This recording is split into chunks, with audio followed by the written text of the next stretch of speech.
on a quand même quelqu'un avec nous pour cet épisode-là, un invité qu'on a déjà reçu sur le show et qu'on est très content de revoir une nouvelle fois. Pop, je te laisse introduire notre nouvel invité. Le bossman du basketball québécois et prêcheur de la bonne parole du sieur Nikola Jokic. Liam Wood avec nous, anciennement d'aller au 360, mais qu'on te retrouve encore un peu partout, là, dans des prochains basketballs au Québec malgré tout ça.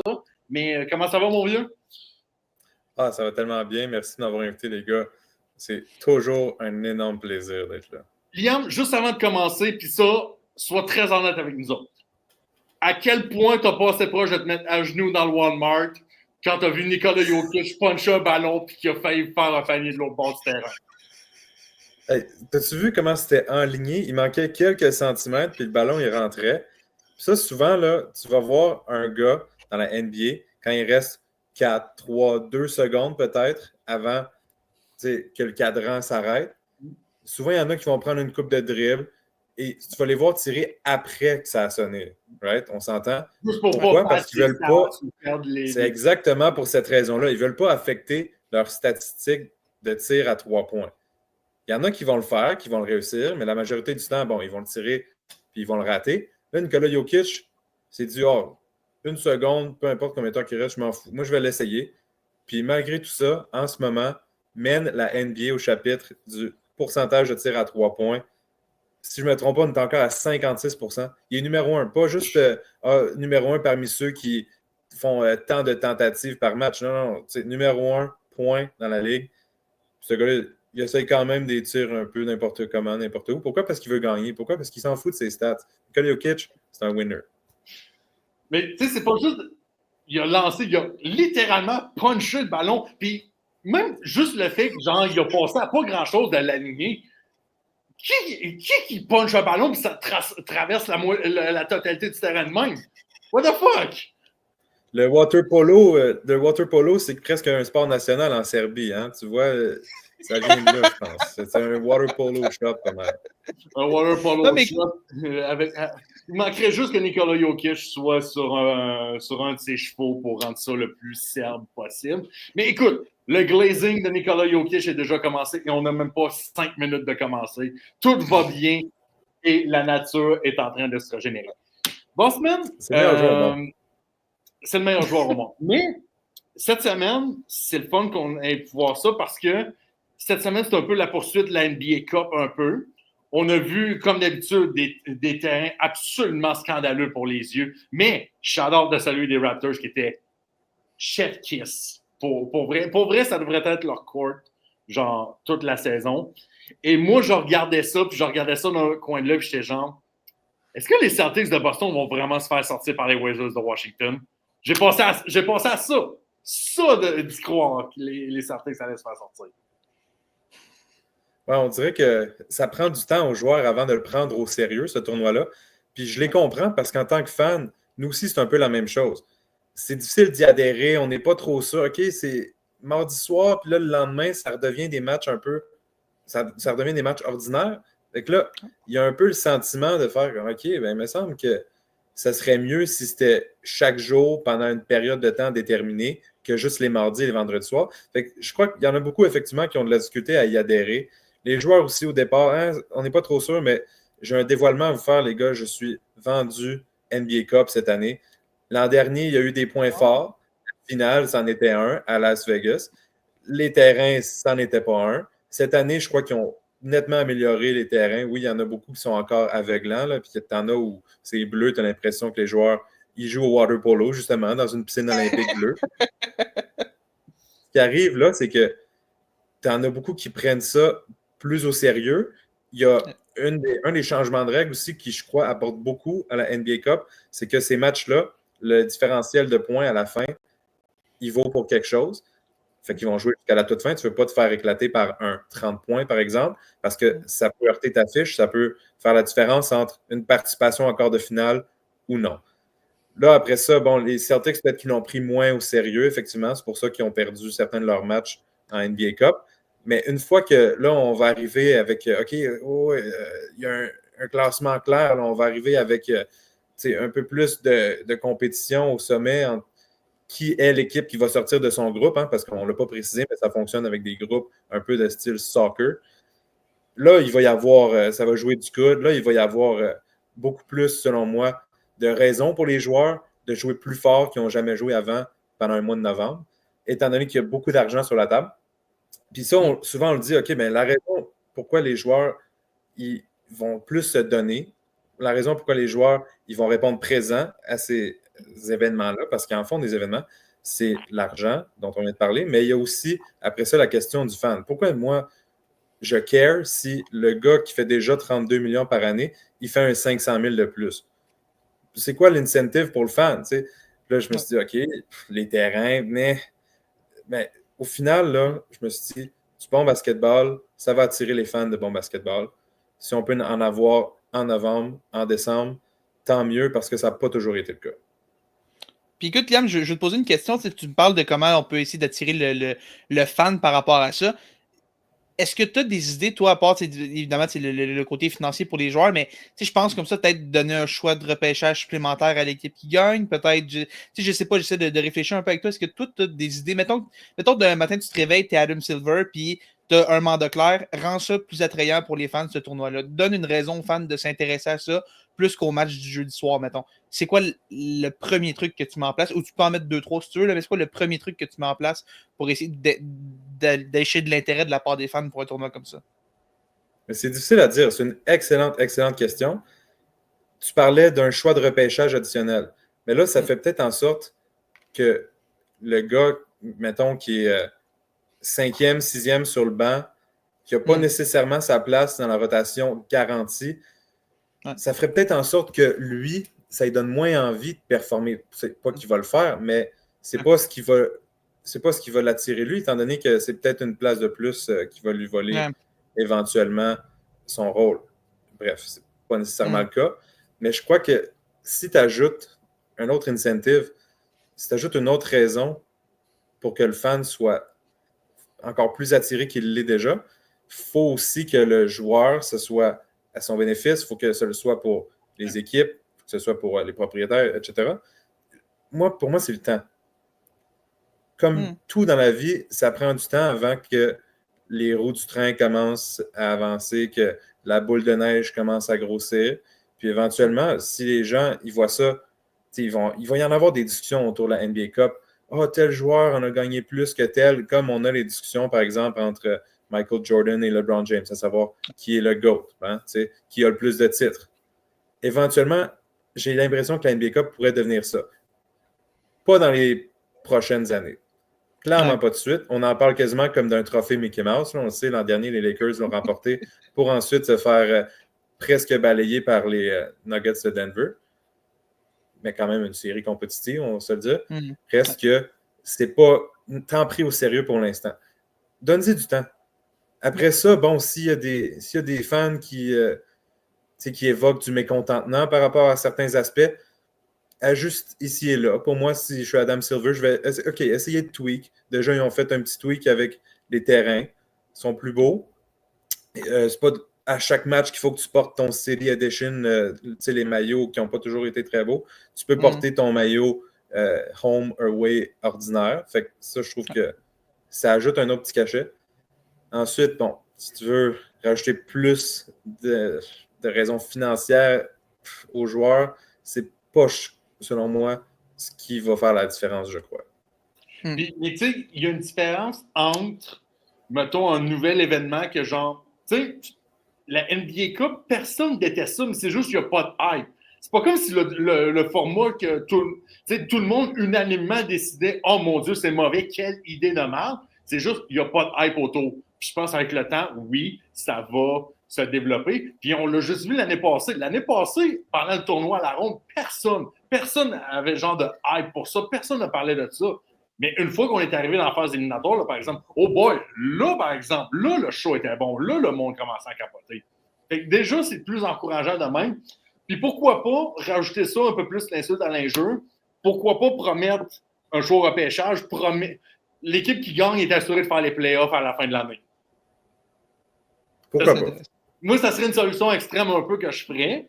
Mais tu sais, c'est sûr que là, pour le reste de la saison, les joueurs ne vont pas se forcer.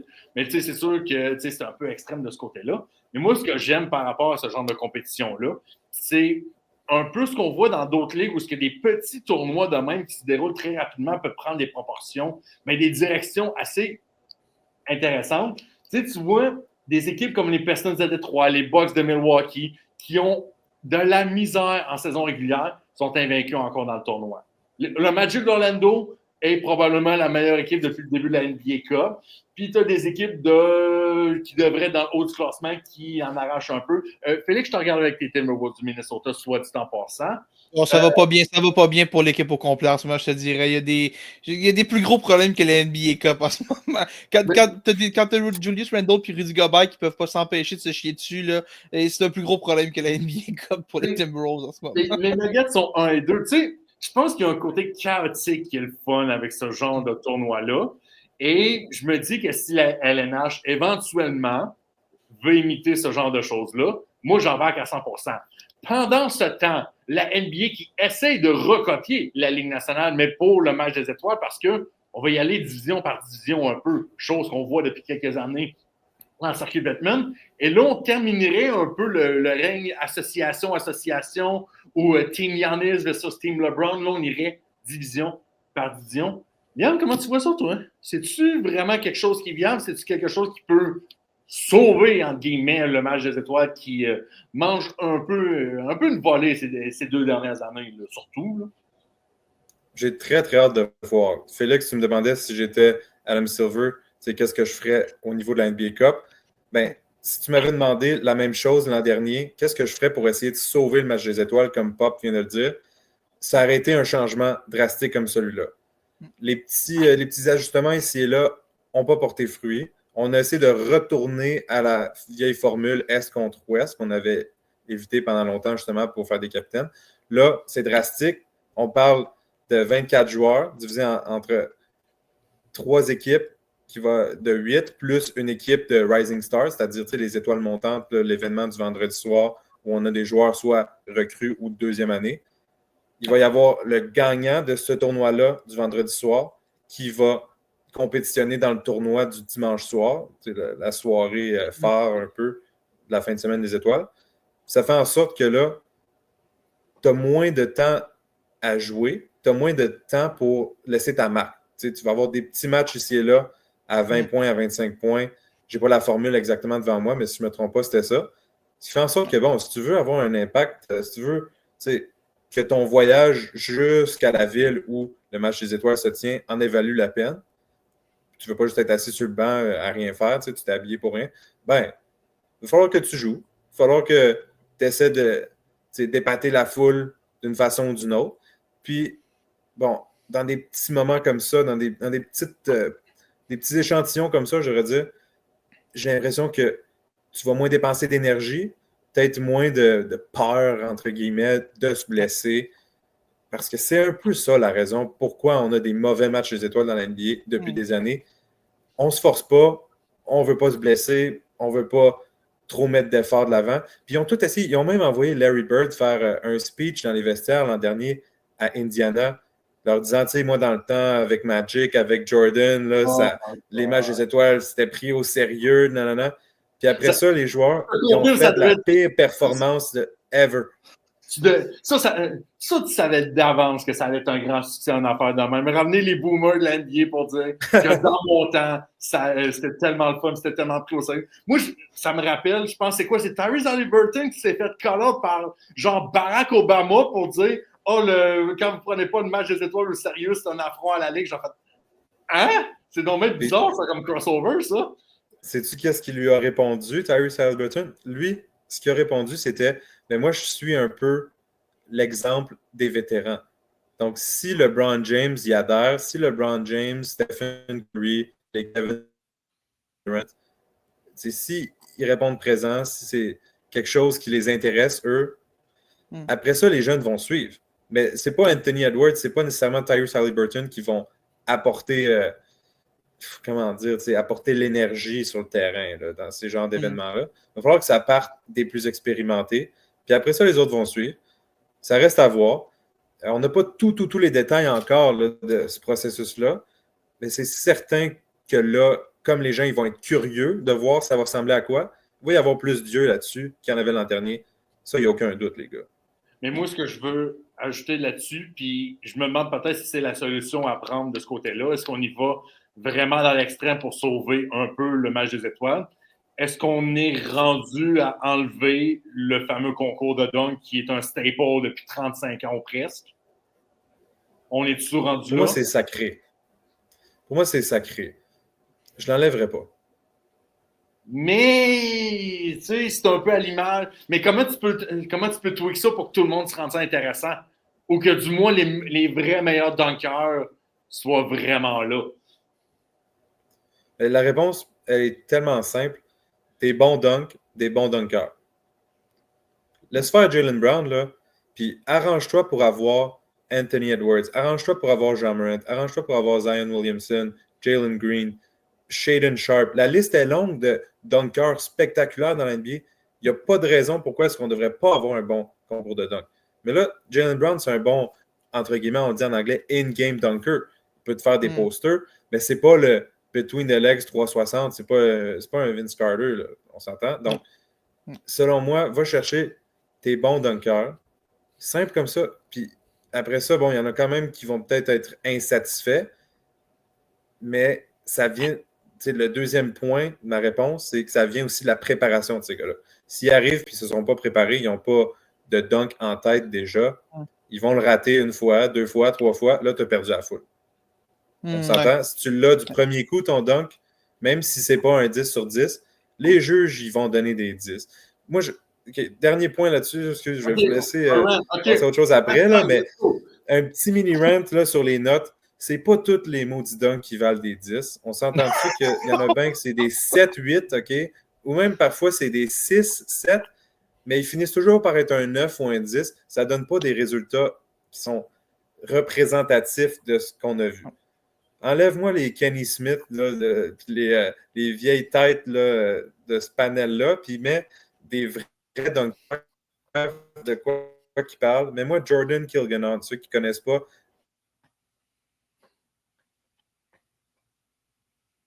On a un peu de misère avec le réseau Alliam en ce moment. Félix, voulais-tu ajouter un point là-dessus, justement? Est-ce que, un peu comme le concours de coup de circuit un peu au baseball, est-ce que le concours de dunk, c'est un peu trop sacré à ton goût pour qu'on puisse l'enlever? J'ai de la misère à voir un événement des étoiles sans ça, mais en même temps, on l'a déjà vu. Ça s'est déjà fait une petite trêve un peu du concours de dunk. C'était, je ne me trompe pas, c'est au début des années 90, je crois. On avait comme une petite pause. C'est dans ce coin-là qu'on avait une petite trêve de ça. C'est comme la deuxième fois qu'on a ce creux-là d'intérêt et tout pour le concours de dunk. Puis je pense que Liam amène un bon point quand il dit maintenant les gars ne veulent plus se pointer. Puis surtout les 10, tu sais. Maintenant, on dirait que les juges essayent de tout monter en 10 pour comme dire aux gens, wow, c'est vraiment spectaculaire ce qui se passe ici. Même si on réalise aussi clairement que ce qu'on regarde, c'est n'importe quoi. C'est des gars qui arrivent un peu de nulle part, c'est vraiment particulier. Je pense que c'est peut-être une solution, ça va prendre un changement de mentalité. Comment tu instaures ce changement de mentalité-là, c'est une bonne question. Mais je sais pas, je me demande comment tu peux aller chercher l'intérêt de ces gars-là. Parce qu'à un moment donné, oui, tu peux utiliser de l'argent comme motivation pour la NBA Cup. Peux-tu l'utiliser aussi pour le concours de dunk? À quel point, à un moment donné, les gars vont dire, OK, là, ça va me prendre autre chose. Là. C'est ce que je me demande. C'est ça, il y a une limite, puis je me demande est-ce que tranquillement, pas vite, on va s'en approcher au point où les gars vont faire, tu sais quoi, j'ai déjà de l'argent de la NBA Cup, puis j'irai pas risquer de me blesser une autre fois pour un autre événement qui n'aide pas mon équipe à gagner concrètement. Fait que, je sais pas, c'est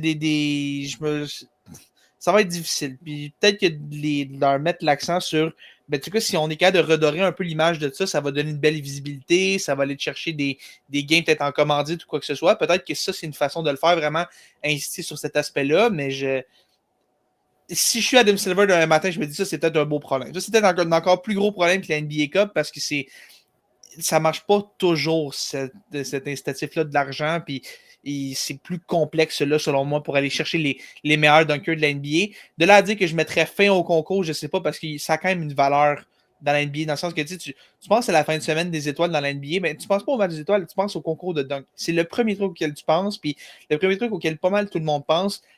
Moi, j'ai grandi avec Zach LaVine et Aaron Gordon. Là, c'était des vrais concours de dunk dans ce temps-là. Puis là, maintenant, tu sors C'est qui j'avais vu l'année passée? Obi Toppin, qui était. Ça, c'était n'importe quoi. Là. Obi des Toppin. no-name. Mais pas que c'est un no-name, Obi Toppin, mais c'est pas les no-name qu'on veut voir. Là. Tandis que c'est plate parce que c'est eux qui vont être attirés par les incitatifs financiers. Ceux qui ont des moins gros salaires. Mac McClung en J-League, il ne dira pas non à un 100 000 $ de plus.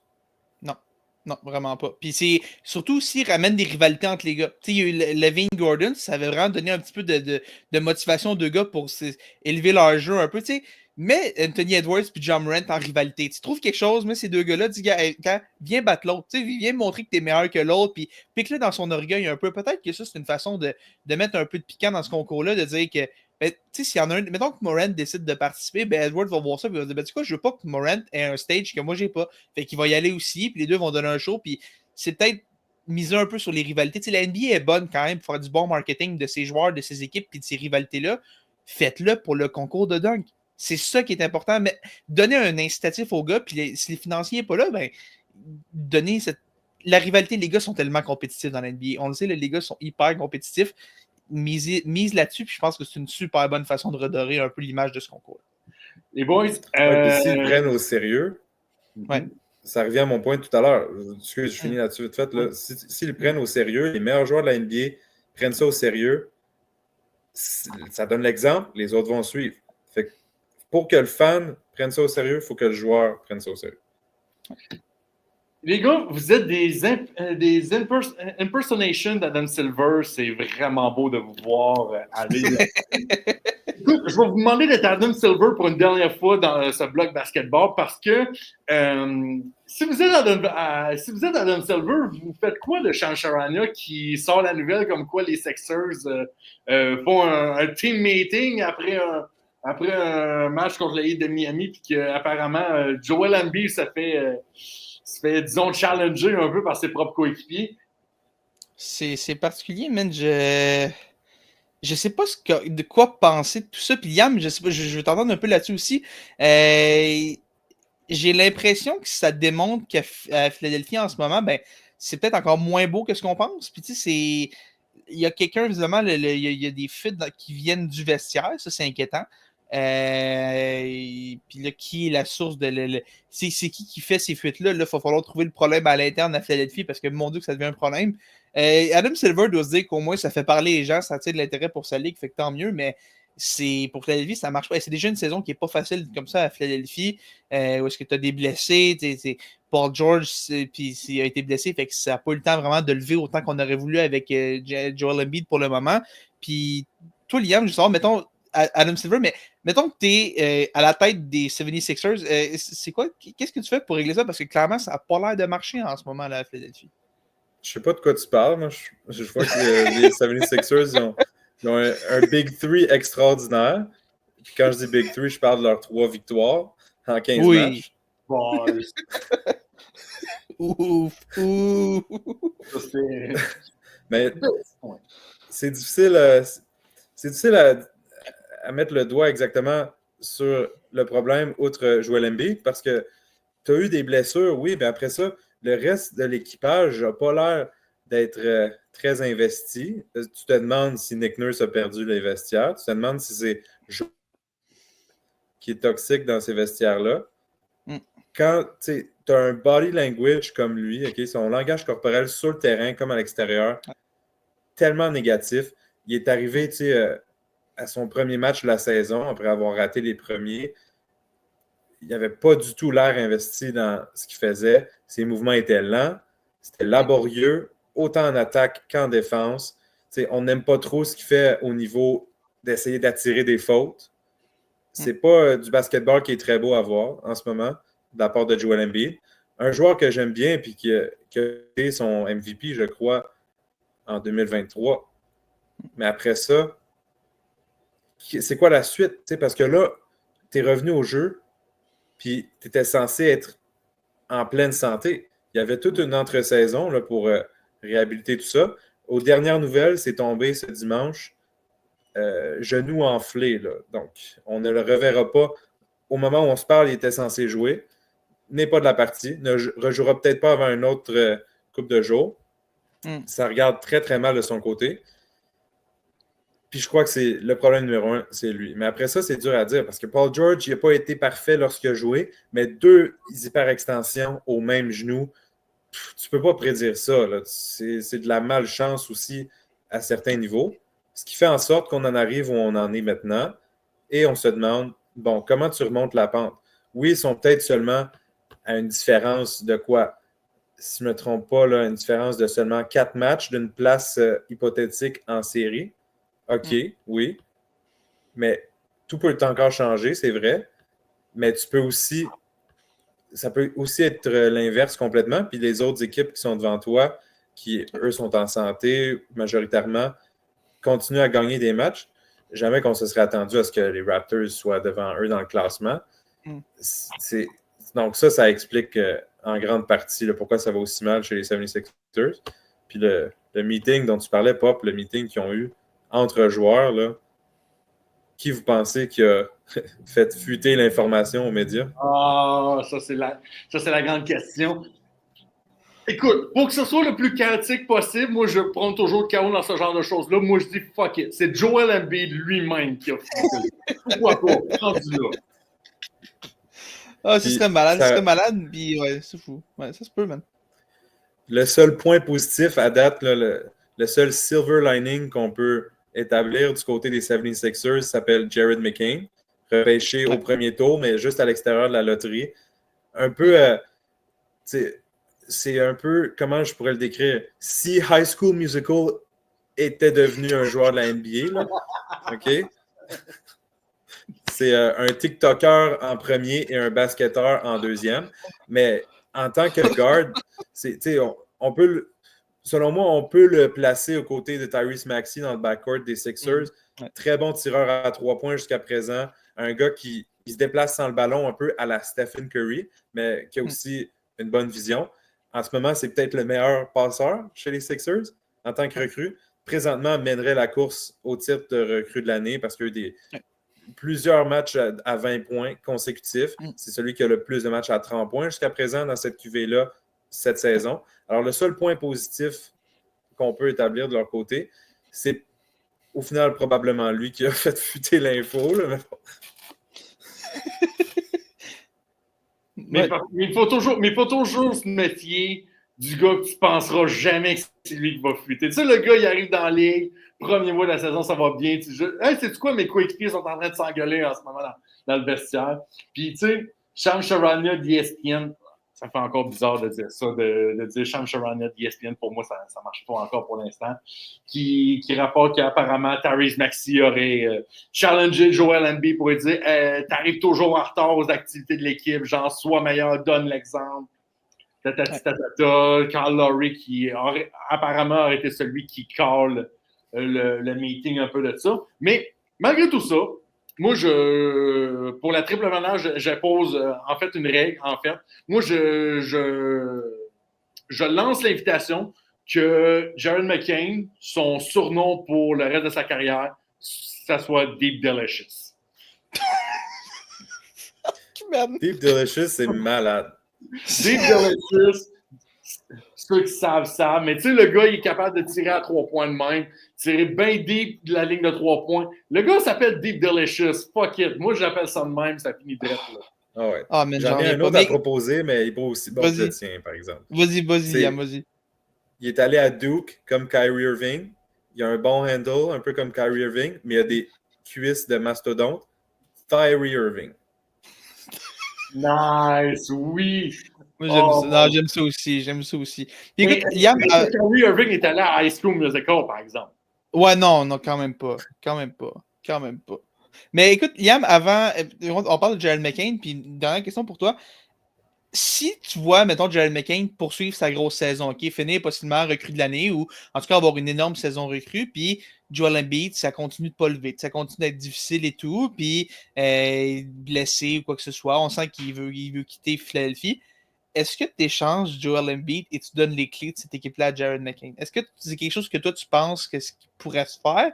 Est-ce que c'est quelque chose que tu considérerais faire? Puis est-ce que tu penses que Jared McCain est capable d'être, c'est une option numéro 1, mais tu sais, avec des Maxey et des Paul George qui sont là quand même, est-ce que ce serait possible de se départir de Joel Embiid qui, ben, visiblement, est en train de devenir un problème à Philadelphie si on considère que Jared McCain est capable de prendre cette place-là, en guillemets, d'un des gros morceaux du Big Tree à Philadelphie.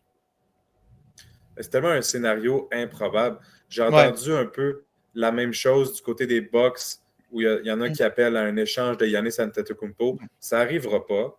Joel Embiid, c'est un centre transcendant lorsqu'il est capable de jouer, puis lorsqu'il est en pleine possession de ses moyens.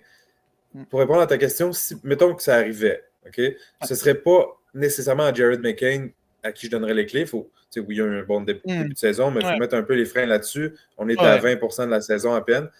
Tyrese Maxey est un bien meilleur joueur All-Star, risque de faire des équipes All-NBA aussi dans sa carrière.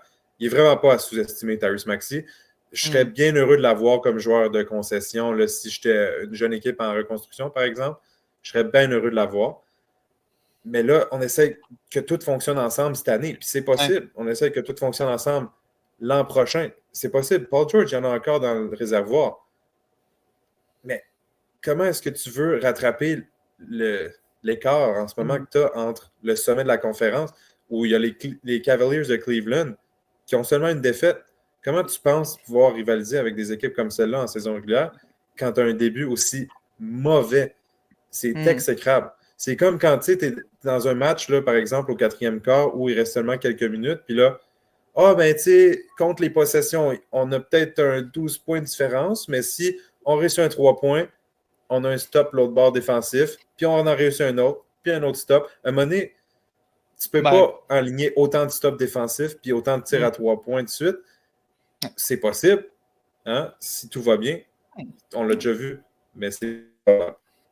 Mais de toute façon, pour apporter juste une précision à ce que Félix disait, Joel Embiid ne peut pas être échangé jusqu'au 20 mars 2025. Fait que déjà pour cette saison-là, on peut déjà. Il y a une restriction dans son contrat. L'été prochain. L'été prochain, là, Giannis Antetokounmpo contre Joel Embiid, 1 contre 1.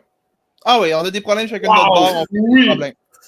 Écoute, on flippe les problèmes à bord et de l'autre. Arrangez-vous avec ça. Je fais juste dire que Joel Embiid prend 36,5% de la masse salariale d'une équipe de l'NBA à lui tout seul. Il prend le core 4 des Maple Leafs, là, ben c'est à peu près ça qu'ils prennent sur la masse salariale. Ça, c'est un joueur pour les 76ers. Ouais, mais tu sais, il faut quand même prendre en compte aussi qu'une équipe de la NBA, c'est 15-16 joueurs. Oui, mais quand même. Écoute, les boys, on va conclure le bloc basket un peu. On va transporter ailleurs pour la suite de l'épisode. Guillaume, merci beaucoup d'être encore passé, de venir jaser basket avec nous. Puis, on envoie la vidéo de ce soir au comité exécutif de l'NBA pour ton futur poste en tant que commissaire et remplaçant Adam Silver quand tu prendras sa retraite. Fait que compte-nous là-dessus. On a hâte de le voir t'apporter des nouvelles idées. On disait tantôt que tu avais encore des petits projets basket déjà ici et là, un peu après Aléo ton 160. On sait qu'on peut t'en retrouver. Qu'est-ce que tu deviens un peu dans le média numérique basketball québécois? Je sens que c'est super niché quand tu dis ça de même, mais on se présentement, là. Ah ben, si on m'appelle puis on me dit « Veux-tu parler de basket? » Je réponds oui avant qu'on m'appelle. OK? Donc, on va mettre ça au clair. Je fais un peu de tout, ça veut dire. Il y a le podcast Planète Basket avec Maxime Paypocket où, justement, Emilio est un participant, lui également, un collaborateur. J'aime beaucoup collaborer avec Max. Il y a vraiment un beau projet là-bas, là, puis c'est de toute beauté ce qui fait une passion qu'on ressent. Donc, c'est sûr que je le conseille. Après ça, s'il y en a à Alma, ça se peut que vous me voyez à la télé, à Alma, parler de basket. Puis sinon, tu sais, un peu partout ici et là. Adam, M. Silver, je vais vous envoyer mon lien LinkedIn. Puis, ben, merci de l'invitation. Je vais aller à mon party de Noël, moi aussi, du mois de novembre. Écoute, on s'en parle de ça, puis on salue Maxime aussi à la gang de Planète Basket qui nous suit aussi, c'est des auditeurs du podcast. On vous voit, merci de nous suivre aussi là-dessus. Yann, merci encore, puis on attend aussi ta sélection SAQ 2025 de ta part aussi pour les parties de Noël, effectivement.